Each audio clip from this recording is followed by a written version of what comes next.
Assalamualaikum warahmatullahi wabarakatuh. Selamat pagi dan salam sejahtera bagi kita semua. Yang terhormat Dr. Insinyur Johan David Watik MM beserta jajaran.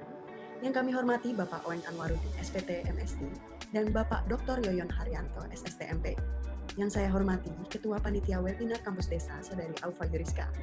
Dan hadirin sekalian yang berbahagia. Tujuan dari webinar Kampus Desa dengan tema regenerasi petani milenial dan alih fungsi lahan pertanian adalah untuk membuat sebagian generasi selanjutnya tertarik pada lingkup pertanian. Selanjutnya sambutan dari dosen mata kuliah Distribusi Informasi Bapak Dr. Insinyur Johan David Watik MM. Sebagaimana diketahui bahwa distribusi informasi adalah mengkomunikasikan ide, gagasan, dan pesan kepada khalayak yang spesifik pada masyarakat luas. Ya, harapannya tentu saja outputnya bisa mengedukasi dan mendorong dan menggerakkan khalayak untuk melakukan apa yang dirancang dalam pesan yang akan disajikan pada saat itu. Terima kasih dan selamat berwebinar. Dan sambutan yang terakhir adalah dari PPL Desa Sirnasari, Ibu Ali Apriani STP.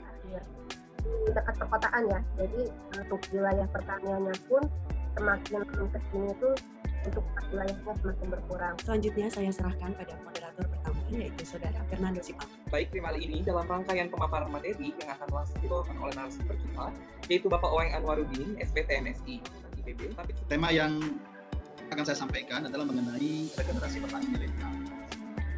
Regenerasi petani itu kalau kita terjemahkan dengan bahasa yang mudah, yaitu proses menghadirkan pengganti pelaku pertanian. Dari 27,7 juta jiwa, ini catatan dari pemerintah, petani milenial itu hanya 9,1 juta. Regenerasi petani itu juga penting bagi ketahanan pangan. Karena pangan tentu harus dijaga dengan keberadaan petani. Kemudian penting juga untuk kedaulatan pangan. Jadi kita bisa berdaulat kalau kita mampu menyediakan pangan. Ini bagaimana regenerasi petani itu bisa berhasil di sisi on-farm. Bagaimana kita mengupayakan supaya regenerasi petani itu terjadi di bidang on-farm. Memang benar juga yang disampaikan Pak Najat. Jadi pada bidang on-farm pun pengamatan saya banyak generasi muda itu larinya ke hortikultura. Jadi pada kesempatan kali ini izinkan saya Audrey Stella untuk memandu hadirin semua dalam sesi berikutnya, yaitu pembahasan mengenai keuntungan mempertahankan lahan, di mana materi akan disampaikan secara langsung oleh Dr. Yoyon Haryanto SSTMP. Kita berbicara lahan untuk pertanian atau untuk sektor pertanian, ini tidak hanya melulu dikerjakan oleh Kementerian Pertanian, tapi juga bisa kita kendalikan. Dan pangan semua pasar penduduk yang ada di Indonesia juga tercukupi. Ini memang sebuah tantangan. Mana yang lebih penting? Karena permasalahan ketika kita berbicara dua-duanya penting, maka ada tadi siapa yang harus diutamakan terlebih dahulu.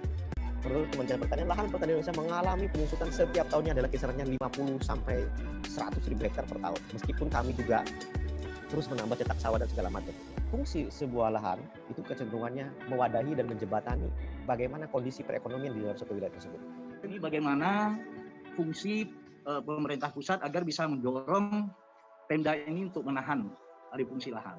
Undang-undang tahun 2006 terkait dengan SP3K itu ya sudah kita atur bagaimana proses penyuluhan sebagainya. Tapi ketika hal lainnya Undang-Undang 23 atau 2014 mengecilkan sektor kita justru yang pertanian itu. Banyak terima kasih atas perhatian hadirin sekalian pada webinar ini. Besar harapan kami agar hadirin sekalian semakin mampu mengamalkan ilmu yang telah didapatkan pada webinar kali ini.